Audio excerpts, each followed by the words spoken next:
días para todos. Mi nombre es Ramiro Moreno Reina, soy residente de tercer año del posgrado de anestesiología de la Universidad de Caldas.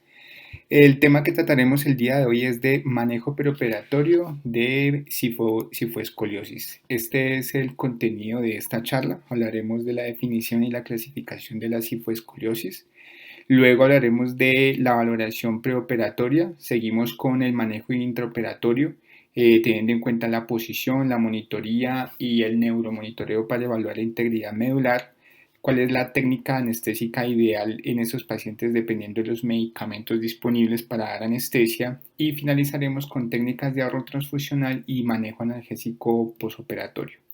Entonces, para dar inicio a esta charla, entablando pues en la definición, primero, considerando que la anatomía normal de la columna vertebral conlleva unas curvaturas que son normales. En una vista de anterior a posterior, como lo vemos aquí en esta imagen, vemos que es totalmente recta. Y en una vista lateral vemos que también hay unas curvaturas normales como la curvatura cervical, posteriormente hay una curvatura torácica que es hacia atrás o dorsal, seguido por una curvatura normal y sacra. Sin embargo, eso teniendo como normalidad puede pasar de que se puede acentuar esas curvaturas. En el caso de la curvatura dorsal, pues esto ya entabla una cifosis, y en el caso de la curvatura lumbar, si se acentúa más de lo normal, entonces hablamos de una lordosis. Pero si con respecto al plano sagital o en una visión de anterior a posterior, como es en este caso, vemos que también hay una curvatura, en este caso es anormal, y es aquí cuando hablamos de escoliosis. Adicional, como vemos aquí en esta imagen, la escoliosis también conlleva que también hay una forma compensatoria en donde hay una acentuación de la curvatura dorsal, se suma una cifosis y es lo que nosotros conocemos como cifoescoliosis, y este es un típico ejemplo, como vemos aquí en esta imagen, de una paciente con una cifoescoliosis. Entonces, ¿de dónde viene escolios? Viene del griego, que pues, significa torcido, y eso pues la traducción en español se define como una desviación de la raquis, que eso conlleva pues una convexidad hacia lateral, y también tiene un lado que es cóncavo, pero en el plano sagital vemos que hay una curvatura que es anormal. Y ya entrando en la definición exactamente, la escoliosis se define como una angulación o una desviación en ese plano sagital de la columna vertebral con un ángulo de Cobb de mayor de 10 grados. ¿Cómo se evalúa el ángulo de Cobb? Aquí vemos un ejemplo, vemos la vértebra superior que más distorsionada está, y eso genera pues una línea, y posteriormente la vértebra inferior que más consideración genera para la curvatura también genera una línea. Posteriormente, estos dos trazos se da una línea que es perpendicular o en 90 grados, y la unión de estas dos es lo que me da el ángulo del Cobb. Y entonces, si esa angulación es mayor del 10%, estamos hablando que es una curvatura patológica, y esta es la definición de la escoliosis.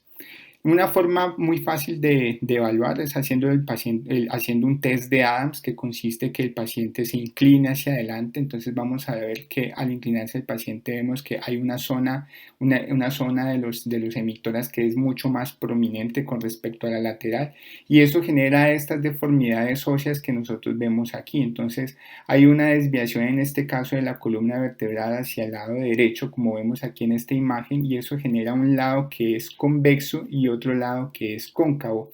En el lado convexo pues vemos que son mucho más pronunciadas las costillas, a diferencia del ángulo convexo que están mucho más horizontalizadas, y eso también me genera unas alteraciones a nivel de la vértebra como tal, donde el proceso espinoso se desvía hacia el lado cóncavo y la lámina también se vuelve mucho más estrecha, y hay una desviación hacia el lado convexo, lo cual es una consideración importante a tener en cuenta porque me genera una comprensión de las estructuras intramedulares.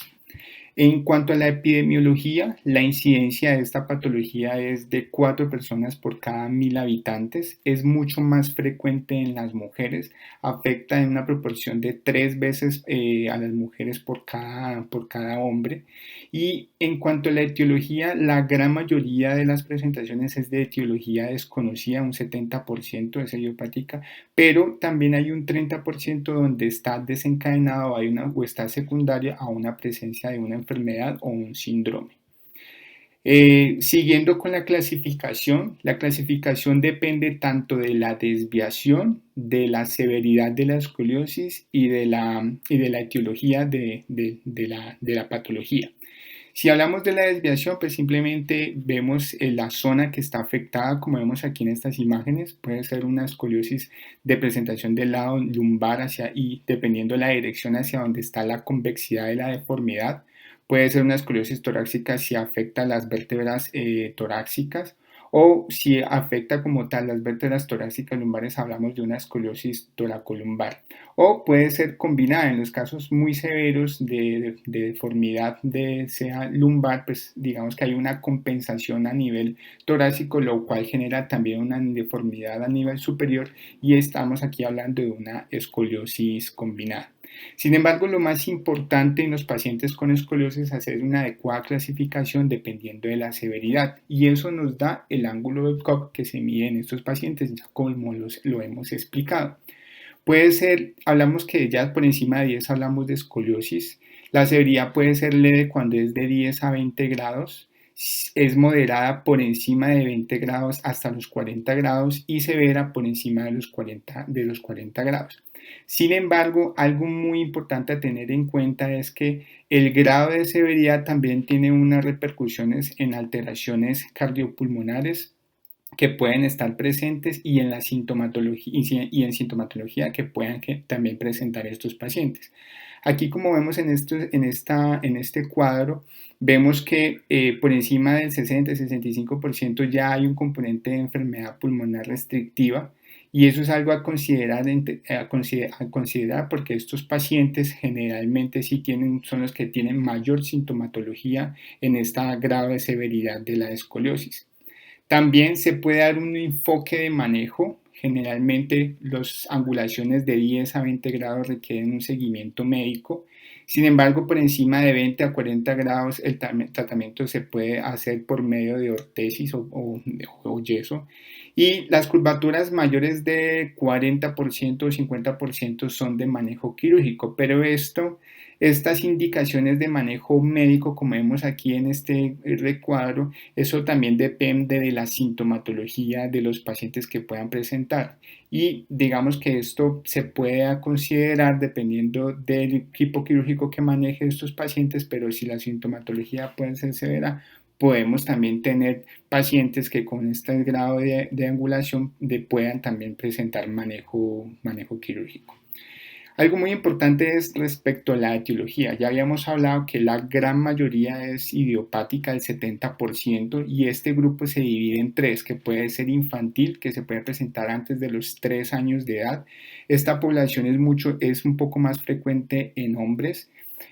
Puede ser una presentación juvenil desde los 3 a los 9 años. La proporción de pacientes es igual tanto en hombres y en mujeres, pero de este subgrupo de pacientes, la gran mayoría puede ser de presentación a adolescentes por encima de los 9 años de edad. Aproximadamente un 65-70% de esta subpoblación es donde más se presenta esta patología y afecta principalmente a la población femenina. También hay otra etiología que es congénita y eso se debe por anormalidades en la formación de las vértebras como la hemivértebra y eso puede generar algunas alteraciones y también el grado de severidad de la escoliosis. O también a otras patologías como el mielomeningocele, la espina bífida o la siringomelia. Algo muy importante a tener en cuenta es que también hay presentación de origen neuromuscular que puede ser neuropático o miopático. En el grupo neuropático, pues pacientes con antecedentes de parálisis cerebral, Pero importante tener en cuenta aquí que el grupo miopático hay unas enfermedades hay que tener en cuenta como la distrofia muscular de Duchenne o la atrofia muscular espinal. Son pacientes que la gran mayoría pueden presentar escoliosis y van a requerir manejo quirúrgico. Una consideración a tener en cuenta en estos pacientes es que estos pueden presentar anormalidades cardíacas o cardiopatía asociada. Pueden tener prolapso de la válvula mitral. Algunos pacientes con enfermedad de Duchenne pueden incluso tener fracción de eyección por debajo del 45% antes de los 15 años de edad. Y eso es algo a tener en cuenta porque eso es un punto a considerar en la valoración preanestésica.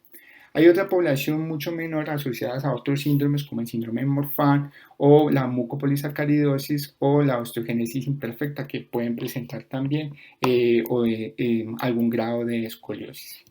Entonces, para hablar de la valoración preoperatoria en estos pacientes, es importante tener que el grupo quirúrgico está compuesto por ortopedia, neurocirugía, que son el primer grupo que van a manejar estos pacientes y posteriormente van a pasarnos la valoración preanestésica para hacer un adecuado manejo de estos. Sin embargo, el mejor enfoque para hacer una adecuada valoración preanestésica es haciendo un abordaje desde la fisiopatología. Entonces, ¿por qué es importante entender este tema? Porque esas alteraciones esa deformidad en la columna vertebral genera un impacto en los órganos intratorácicos, hablando específicamente pulmonar y cardíaco. Y eso genera una repercusión tanto en la función respiratoria y en la función cardiovascular. Hablando de la alteración pulmonar, habíamos hablado pues de que se presenta un lado que es cóncavo, hay un lado que es convexo dependiendo hacia el lado donde esté la angulación. El lado cóncavo, pues como vemos, es un espacio mucho más pequeño que genera un componente restrictivo a nivel pulmonar. Este pulmón de este lado alcanza una posición expiratoria final casi que normal, pero como no tiene tanto espacio para expandirse, no puede alcanzar una posición inspiratoria final. A diferencia del pulmón convexo, que tiene mucho más espacio, sí alcanza una posición inspiratoria final normal. Pero, ¿qué implica ese pulmón del lado cóncavo? Que como no tiene un componente restrictivo, contribuye menos de lo normal a la capacidad pulmonar total. Eso resulta en una disminución en las presiones estáticas expiratorias máximas. Y hay una consideración en el lado convexo que no alcanza una posición final expiratoria, ya que en ese lado los músculos intercostales y el diafragma son menos eficientes. Entonces, la conclusión de la alteración pulmonar es que el principal efecto de la escoliosis es una alteración en la función de la mecánica pulmonar, en el simple hecho de movilizar la reja costal de la caja torácica para inspirar oxígeno y hacer la expiración de los gases resueltos del metabolismo. Entonces, teniendo en cuenta lo dicho, la severidad de la escoliosis es el mejor predictor de la función pulmonar que está deteriorada. Y eso nosotros lo vemos en este recuadro porque incluso pacientes que tienen una angulación que va aumentando en intensidad pueden tener incluso hasta en un 20% de los casos enfermedad pulmonar ya deteriorada. Y eso lo vemos reflejado porque esos pacientes pueden tener una capacidad vital forzada disminuida, incluso menos del 80% previsto, y una disminución del volumen expiratorio forzado en el primer segundo. Y esto es más insinuado cuando el ángulo de Cobb excede los 60 grados. Entonces, teniendo en cuenta eso, ¿por qué es importante estudiar esa función pulmonar? Porque después de la cirugía aún hay una disminución mucho mayor en esos volúmenes pulmonares. Digamos que la capacidad vital forzada y el volumen expiratorio forzado en el primer segundo tienen una donde disminuye más o menos en el tercer día y eso va a permanecer así durante los 7 u 8 días posteriores a la cirugía. Entonces, un paciente que entre con esa función pulmonar deteriorada en el posoperatorio va a poder tener una función pulmonar mucho más deteriorada y eso sí genera impacto en la morbilidad de estos pacientes. Entonces, hablando de que la escoliosis tiene una repercusión en la mecánica pulmonar, ¿cómo yo la puedo estudiar? A través de una espirometría. ¿Qué pacientes son candidatos para ser estudiados de esta forma? Todo paciente con un ángulo de Cobb por encima de 60 grados. Esto se puede hacer en pacientes que colaboren con el estudio, generalmente pacientes por encima de 8 o 9 años son pacientes, digamos, que son colaboradores y se puede hacer de una forma muy efectiva. Sin embargo, en pacientes que no colaboren, una alternativa para realizar es a través de un análisis ácido-base para evaluar las presiones arteriales tanto de oxígeno como de CO2. Pero teniendo en cuenta la población que es mucho más frecuente, estamos hablando de una población adolescente, o sea, la gran mayoría se puede estudiar sin problema. Una consideración a tener en cuenta es que aquellos pacientes con escoliosis neuromuscular pueden inscribirse en un programa de entrenamiento respiratorio preoperatorio. Se puede hacer a través de ventilación con presión positiva no invasiva o a través de insuflación y suflación mecánica durante 30 minutos al día, por lo menos de 1 a 4 semanas antes de la cirugía. Eso es muy importante, ese tipo de terapia, porque minimiza la duración de la ventilación mecánica posoperatoria y las complicaciones pulmonares en estos pacientes. Ahora, hablando de las alteraciones cardiovasculares, habíamos hablado que hay un componente restrictivo, hay una alteración de las estructuras mediastinales, especialmente en el corazón. Estos pacientes tienen una limitación de la diástole, lo cual no puede garantizar un adecuado gasto cardíaco. Además, las alteraciones cardiopulmonares generan un aumento de las resistencias vasculares pulmonares y eso conlleva una hipertensión pulmonar que ya está preexistente. La conclusión es que estos pacientes pueden cursar con algún grado de falla ventricular derecha y es por eso que estos pacientes es ideal estudiarlos. Ahora, en los pacientes que tienen etiología neuromuscular, como en los casos de pacientes con distrofia muscular de Duchenne, estos pacientes pueden tener la gran mayoría de las veces hasta un 50-60% cardiopatía dilatada con una FEV disminuida por encima del 45%. Eso incluso antes de los 15 años de edad. Por eso es importante que esos pacientes se pueden estudiar con un ecocardiograma transtorácico y también con un electrocardiograma. ¿Qué pacientes, qué población se estudian, se deben pedir estos estudios? Pacientes con un ángulo de Cobb por encima de 60 grados, una escoliosis de origen congénita o de origen neuromuscular miopático, como en el caso de la distrofia muscular de Duchenne. Teniendo en cuenta que el primer equipo quirúrgico que es ortopedia o neurocirugía, son los primeros que captan estos pacientes antes de la evaluación de anestésica, esas especialidades pueden solicitar estos estudios para ir haciendo un adecuado manejo e intervención desde la valoración preanestésica. Entonces, una espirometría siempre en un ángulo de Cobb por encima de 60 grados y un ecocardiograma y electrocardiograma en pacientes que también tengan ángulo de Cobb por encima de 60 grados, escoliosis congénita y escoliosis de origen neuromuscular.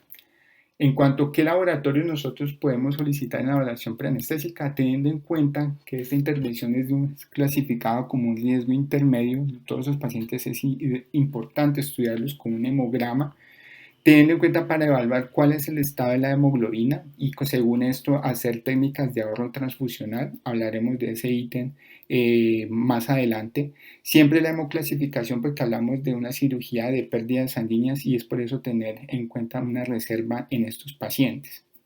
Entonces, dicho lo anterior, ¿cuál es el tiempo ideal para que el anestesiólogo valore a estos pacientes? Al menos un mes antes del procedimiento. Los objetivos de esa valoración están enfocados a revisar los estudios de función pulmonar o cardíacos que se han solicitado, como lo hemos explicado anteriormente, pero lo más importante es evaluar el estado de la hemoglobina y también con ello iniciar técnicas de ahorro transfusional, ya que si se hace una buena optimización de la hemoglobina prequirúrgica, y eso se puede lograr al menos 4 semanas antes del procedimiento quirúrgico. Entonces, los objetivos de ese manejo quirúrgico están encaminados a, 1, detener la progresión de la enfermedad, mejora la postura de estos pacientes, como vemos aquí en esta imagen, una pre y posoperatoria, pero lo más importante es que evita la progresión de esas complicaciones cardiopulmonares que ya hemos explicado. Ahora, hablando del manejo intraoperatorio, importante la posición de estos pacientes. Estos pacientes, el abordaje quirúrgico es un abordaje posterior. Entonces, estos pacientes, la posición es a través de en decúbito prono, pero esta posición también me lleva a unas consideraciones que se deben tener en cuenta, porque puede haber compromisos de las estructuras faciales, hablando específicamente de los ojos, un alto riesgo de extubación accidental. La posición de los brazos me lleva a lesiones del plexo braquial. También a nivel del codo puede haber compresión del nervio ulnar, compresión de los pezones. A la compresión de la cavidad abdominal también me genera unas consideraciones que se deben tener en cuenta. Aquí, como lo vemos en esta imagen, la gran mayoría de complicaciones asociadas con la posición en decúbito prono están las implicaciones que genera la compresión a nivel ocular, porque esos pacientes tienen un alto riesgo de neuropatía isquémica óptica. Aquí también está reportado lesiones de plexo braquial o lesiones del nervio ulnar. Y eso es importante a tener en cuenta. Entonces, siempre liberar los puntos de presión. Estos pacientes generalmente todas las zonas de presión deben estar cubiertas, pero una de las consideraciones a tener en cuenta es que esta es la posición en prono, me genera un alto riesgo de extubación accidental. Entonces, hasta el momento, los puntos a tener en cuenta, las ideas a tener en cuenta en la posición en prono es que se deben liberar todos sus puntos de presión. Los brazos no deben estar más extendidos, más de 90 grados, porque eso me disminuye el riesgo de lesión del plexo braquial. El peso de los brazos debe estar con una distribución uniforme, los pezones libres de presión, la cabeza en posición neutra y los ojos cubiertos, y siempre garantizar que no exista presión. Es importante el soporte cefálico, como lo vemos aquí en esta imagen. Siempre este soporte nos da una visión de cómo está la cabeza, cómo están los ojos. Aquí podemos observar que no hay una compresión a nivel ocular, y también tienen un canal para la posición del tubo orotraqueal, lo cual nos facilita de que estos pacientes no vayan a tener una extubación accidental. Una consideración a tener en cuenta en la posición en prono es que el aumento o la compresión a nivel abdominal me genera aumento de esa presión intraabdominal. Eso conlleva que también exista una compresión a nivel de la vena cava inferior, y eso se traduce, esa compresión a nivel de las venas epidurales. Eso se traduce en sangrado. Es por esta razón que el área abdominal debe estar totalmente libre de esa presión. A nivel también se debe garantizar liberación, que los genitales estén libres de compresión. Y esta sería la forma ideal que deben estar estos pacientes en decúbito prono para tener disminución de esas complicaciones asociadas con respecto a la posición. Hablando de la monitoría intraoperatoria, siempre se debe ser enfocada a la cantidad de pérdidas sanguíneas que puedan tener. Esta es una cirugía donde se puede perder hasta el 50 y 100% de la volemia. Es por esta razón que se requiere una monitoría de rutina asociada con monitoría invasiva. Deben ir estos pacientes con sonda vesical, una línea central, línea arterial para monitoría de la presión arterial invasiva y continua, y dos accesos venosos grandes en caso de requerir un manejo urgente de transfusión. Entonces, como lo hemos explicado aquí, este es el enfoque que se debe hacer durante la monitoría intraoperatoria. Algo muy importante es siempre monitorizar la temperatura, ya que la monitorización de la temperatura siempre me disminuye el riesgo, teniendo un valor adecuado de temperatura, me disminuye el riesgo del sangrado posoperatorio. Siempre en esos pacientes tener una monitoría de la relajación neuromuscular y un BIS para evaluar el estado de la profundidad anestésica. Hablando de la temperatura, el quirófano debe estar con una temperatura de 24 grados centígrados. Siempre utilizar medidas de convección para calentar el paciente, o también de calentamiento de los líquidos si están disponibles en la institución, para realizar un adecuado control de la temperatura en estos pacientes. Ahora, hablando de la monitoría de la integridad medular, esto es importante tener en cuenta porque existen varios mecanismos de lesión a nivel medular.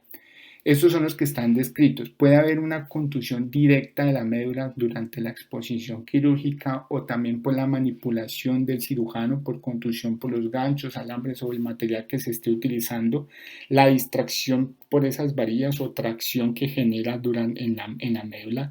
Y lo más importante es la reducción del flujo sanguíneo de la médula espinal. Hay ciertos pacientes que son los que tienen mayor riesgo de estas complicaciones, curvaturas por encima de 100 grados, pacientes con escoliosis congénita o adicional si a la escoliosis se le agrega un grado de cifosis. Estos pacientes tienen mayor riesgo de complicaciones. ¿Cómo yo la monitorizo? Una de las formas es haciendo un test de despertar. ¿En qué consiste? Después de lo que se ha finalizado la instrumentación o el manejo quirúrgico, se debe despertar el paciente en medio de la cirugía para evaluar la integridad motora. Esto genera unas dificultades porque está asociado a varios riesgos como la extubación accidental, es lo que más preocuparía en el intraoperatorio. Y otra de las limitantes de este test es que solamente me evalúa la parte motriz, más no la sensitiva. Y en caso de que esta test no estuviera normal, pues eso conlleva que se debe desbaratar pues todo el procedimiento quirúrgico que se ha hecho y se disminuye las complicaciones si ese retroceso en manejo quirúrgico que ya se ha hecho se realiza antes de 3 horas. Recientemente se han reportado otra forma de hacer esa monitoría a través de la monitorización de los potenciales evocados somatosensoriales o los potenciales motores. Esto es algo importante porque me permite hacer una monitoría en tiempo real y debe ser de forma íntegra para hacer ese neuromonitoreo. Una de las ventajas es que me identifica esa lesión o esa irritación de las estructuras nerviosas aun cuando son reversibles. Eso es algo muy importante porque me define la naturaleza de la lesión, la causa, y eso me conlleva o me orienta para una toma de decisiones de forma temprana. Y se evita despertar al paciente en medio de la cirugía de esta manera se evitan esos riesgos asociados como la extubación accidental. Algo muy importante es que este tipo de neuromonitoreo, antes cuando no se hacía, los riesgos de complicaciones postoperatorias podrían variar alrededor hasta el 6.9%, pero haciendo un adecuado neuromonitoreo ese riesgo asociado es mucho menor, casi del 0.5% de los casos, o sea que es muy importante hacerlo. ¿En qué consiste hacer esta evaluación? En el caso de los potenciales evocados motores, hay un estímulo de la vía piramidal y eso posteriormente se evalúa la respuesta a nivel de contracción en músculo periférico. Y los potenciales evocados somatosensoriales, hay un estímulo de nervio periférico y posteriormente se evalúa la integridad subcortical o cortical durante la monitorización. ¿Cómo yo considero que los potenciales motores pueden estar anormales? Porque puede haber o una ausencia o el retardo en la latencia o la reducción de la amplitud de esa onda que registra la contracción muscular. Eso me podría decir que hay una alteración y que está normal. Una consideración a tener en cuenta es que los anestésicos volátiles y los relajantes neuromusculares me impiden hacer una adecuada valoración de los potenciales evocados motores. En cuanto a los potenciales somatosensoriales, como ya lo hemos explicado, si hay un aumento del 10% de la latencia o una disminución del 50% de la amplitud, eso me indica que la señal se está perdiendo y eso es una indicación para hacer intervención. Algo muy importante es que el uso de los relajantes neuromusculares mejora la adecuada evaluación porque se quita los estímulos del estímulo motor. Pero los potenciales los potenciales somatosensoriales sí son muy sensibles a la hipotermia. Es por esta razón que se debe garantizar un adecuado control de la temperatura en estos pacientes. La gran mayoría es indicado hacer una monitorización integral, tanto los potenciales somatosensoriales como los motores, pero son mucho más sensibles, se justifica explícitamente siempre hacer la monitorización de los potenciales somatosensoriales, ya que para monitorear los déficits motores se basa en el hecho de que los tractos sensoriales pasan muy cerca a los tractos motores, o sea que los potenciales somatosensoriales de una forma indirecta también me evalúa el estado de la integridad de los tractos motores. Eso es por la cercanía que están a nivel medular. Pero lo más importante es que si se hace una evaluación adecuada de los potenciales somatosensoriales, se asocia con una disminución casi en el 70% de las complicaciones posoperatorias. Por eso es muy importante siempre hacer un adecuado íntegro. Ya habiendo dicho todo lo anterior, digamos que hay un staff quirúrgico que está compuesto por el cirujano, sea ortopedia, neurocirugía, el personal que está haciendo el neuromonitoreo, que es el fisiatra y el anestesiólogo. Es importante que todos los eventos que puedan pasar, como las alteraciones hemodinámicas, los cambios de presión abruptos, los cambios en la monitorización de los potenciales evocados siempre se deben comunicar para hacer, y eso nos orienta a hacer decisiones para revertir esas lesiones que que puedan presentarse durante el intraoperatorio. Entonces, ahora hablando del manejo anestésico, una de las preguntas es ¿cuál es la mejor técnica para estos pacientes? Si me puedo orientar por una técnica de anestesia general balanceada, de opioide con un anestésico inhalado o irme con una técnica de anestesia total intravenosa. Eso lo respondo dependiendo de cuál es el impacto de los medicamentos que usamos en la anestesia y qué tanto puede repercutir en el neuromonitoreo. Una de las desventajas de los anestésicos volátiles es que me pueden disminuir la amplitud y aumentar la latencia de los potenciales somatosensoriales. Entonces me puede dar un falso positivo de una alteración a los potenciales evocados somatosensoriales. Esta es una de las principales razones por las cuales no es conveniente utilizar una anestesia general balanceada con anestésicos inhalados. Pero si evaluamos el uso del propofol o opioides o dexmedetomidina, vemos que el impacto sobre los potenciales evocados o motosensoriales es mucho menor. Es por esta razón que la mejor técnica para estos pacientes es una técnica de anestesia total intravenosa.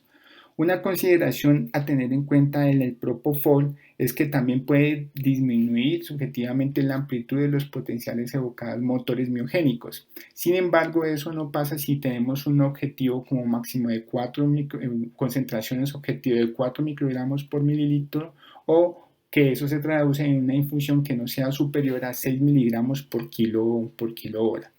La ketamina también se ha descrito que se puede utilizar y no tiene un impacto significativo sobre los potenciales evocados somatosensoriales y eso también depende de la dosis que se use.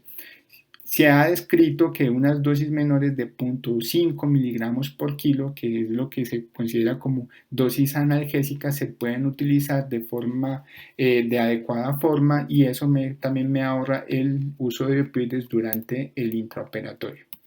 Entonces, aquí, a manera de resumen, también vemos lo que consideramos es que la anestesia total intravenosa es una adecuada técnica para el manejo anestésico de estos pacientes. Otra implicación a tener en cuenta es que la dexmedetomidina no tiene un impacto significativo sobre los potenciales somatosensoriales y los potenciales motores, lo cual es un adecuado medicamento para utilizar durante el intraoperatorio. Una consideración a tener en cuenta es que los relajantes neuromusculares deprimen completamente los potenciales evocados motores, entonces no voy a poderlos evaluar, pero una ventaja es que me facilita un adecuado monitoreo de los potenciales evocados somatosensoriales, porque evita esa interferencia que produce la contracción muscular involuntaria en los registros de los potenciales evocados somatosensoriales. Una consideración a tener en cuenta en el uso de la dexmedetomidina es que tiene un efecto que es analgésico y en los pacientes que se va a realizar un test de despertar intraoperatorio en caso de que se requiere, hay que considerar que este tipo de cirugía es considerada una de las más dolorosas teniendo en cuenta la puntuación de dolor. Entonces, es por esta razón que el uso de este medicamento me puede ayudar para hacer un adecuado test de despertar si se usa una infusión continua de desmetomidina. Ahora, hablando de técnicas de ahorro transfusional, hay que tener varias consideraciones. Hay determinantes del sangrado y eso depende del número de segmentos involucrados, del grado de severidad de la escoliosis, del grado del ángulo de Cobb, la cantidad de segmentos que se va a requerir para hacer la intervención, si se requiere fijación a crestas ilíacas, los tiempos quirúrgicos prolongados y las enfermedades neuromusculares, como ya hemos hablado, las enfermedades de Duchenne, las miopáticas, son los pacientes que tienen un alto riesgo de sangrado intraoperatorio. Y aquí, como lo vemos, hay varios estudios que demuestran que el número de niveles por encima de 10 son los pacientes, son las cirugías que más asociado sangrado van a tener durante el intraoperatorio. También escoliosis neuromuscular con ángulo de Cobb por encima de 50 grados. También se ha descrito en cirugías que requieren más de 6 segmentos con angulaciones por encima del 50% con un abordaje posterior. Eso es una consideración a tener en cuenta, que el abordaje posterior, como es un hueso esponjoso, son los que más riesgo de sangrado tienen. Se estima que aproximadamente cada segmento pueda sangrar entre 2.5 cc por kilo. Entonces, en una cirugía que me equivale aproximadamente a 10 segmentos que puedan intervenirse, eso equivale a 25 cc por kilo de sangrado intraoperatorio. Eso es algo importante a tener en cuenta porque las pérdidas van a ser muy altas. Entonces, ¿cómo yo intervengo? Haciendo técnicas de ahorro transfusional. Y una de las formas de hacerlo es desde el preoperatorio, haciendo optimización de la hemoglobina, haciendo uso de eritroproyectina y también del suplemento de hierro. Y una de las consideraciones a tener en cuenta es que nuestra población en Colombia, una de las causas más frecuentes de anemia es el déficit de hierro. Es por esta razón que si se hace un adecuado manejo con suplemento de hierro, me favorece una adecuada optimización de la hemoglobina. Sin embargo, esto es exitoso si se inicia esta técnica por lo menos 4 semanas antes de la cirugía. Es por esta razón que insistimos que el momento ideal para hacer la valoración preanestésica es un mes antes del preoperatorio. Entonces, siguiendo con las técnicas de ahorro transfusional, es importante que todos estos pacientes se hagan un cálculo de pérdidas permisibles teniendo en cuenta la hemoglobina prequirúrgica y con eso se cuantifica la cantidad de sangrado que pueda perder en cirugía, y según eso se hace la reserva de sangre, que puede ser las indicaciones de transfusión, puede ser de 10 a 15 cc por kilo de peso, que los requerimientos de sangre que puedan requerir estos pacientes. Se han descrito otras técnicas de ahorro transfusional, como la transfusión autóloga, que consiste en que el paciente 2 o 3 semanas antes de la cirugía se extraiga sangre y que posteriormente eso se pueda utilizar en el intraoperatorio. Otras técnicas como el uso del salvador de células y otras como hemodilución normovolémica, pero esto depende de los protocolos que tengan las instituciones que llevan a cabo estos procedimientos. Sin embargo, hay otras técnicas que es de fácil acceso y que tiene evidencia que lo apoyan, como es el uso del ácido tranexámico. Entonces, este es un antifibrinolítico que me disminuye el riesgo de sangrado. Y hay varios estudios desde los años 90 y recientemente desde el año 2000. Este es un estudio donde se han reportado que el uso del ácido tranexámico en pacientes que van para cirugía de escoliosis hay un impacto muy importante, porque estos pacientes hasta pueden disminuir las pérdidas sanguíneas hasta un 40-50%. Sin embargo, estos estudios, cuando se empezaron a hacer, utilizaban dosis muy altas, de dosis inicio de 100 miligramos por kilo como bolo inicial antes de la incisión quirúrgica, y durante el transoperatorio se mantenía infusiones de 10 miligramos por kilo hora. Pero recientemente se han hecho estudios cada vez con dosis menores y se ha demostrado que el efecto es también eficaz para disminuye el grado de pérdidas sanguíneas y también disminuye el requerimiento de sangre durante el intraoperatorio. Es por esta razón que Se han descrito que unas dosis de ácido tranexámico como bolo de 10 a 15 miligramos por kilo antes de la incisión quirúrgica y posteriormente el mantenimiento de infusión de 1 a 2 miligramos por kilo hora, esto me conlleva que puedo mantener durante el intraoperatorio concentraciones plasmáticas de 16 a 22 microgramos sobre mililitro, y esto me impacta favorablemente para disminuir las pérdidas sanguíneas y el requerimiento de hemoderivados durante el intraoperatorio y en el posoperatorio. En cuanto a la analgesia, es importante tener un adecuado control del dolor, porque esto me disminuye el impacto en tener complicaciones respiratorias como las atelectasias que están reportadas. Me favorece que el paciente pueda tener una deambulación temprana y una adecuada rehabilitación. Una de las técnicas para hacer este manejo es a través de la analgesia controlada por paciente intravenosa. Entonces consiste en utilizar bombas de infusión que también tengan la opción de dar bolo que esté controlado por el paciente. Esto se utiliza en pacientes de mayores de 6 a 7 años y siempre se debe hacer una adecuada educación a los padres para un adecuado manejo de esta bomba. Se pueden utilizar infusiones basales de morfina de 20 microgramos por kilo hora o de hidromorfona de 4 microgramos por kilo hora, y los bolos de morfina de 20 microgramos por kilo o hidromorfona de 4 microgramos por kilo con un bloqueo de 5 a 10 minutos. Una de las preocupaciones es que como es una intervención a nivel del neuroeje, se puede colocar un catéter epidural, se lo puede colocar el cirujano a nivel de T6 o T7 durante el intraoperatorio, y a través de allí se puede administrar anestésico local. O también se puede utilizar una dosis intratecal de morfina intraoperatoria de 2 a 5 microgramos por kilo. Esto me favorece que disminuya la cantidad de opioides que se requieran en el intraoperatorio. Muchísimas gracias por su atención.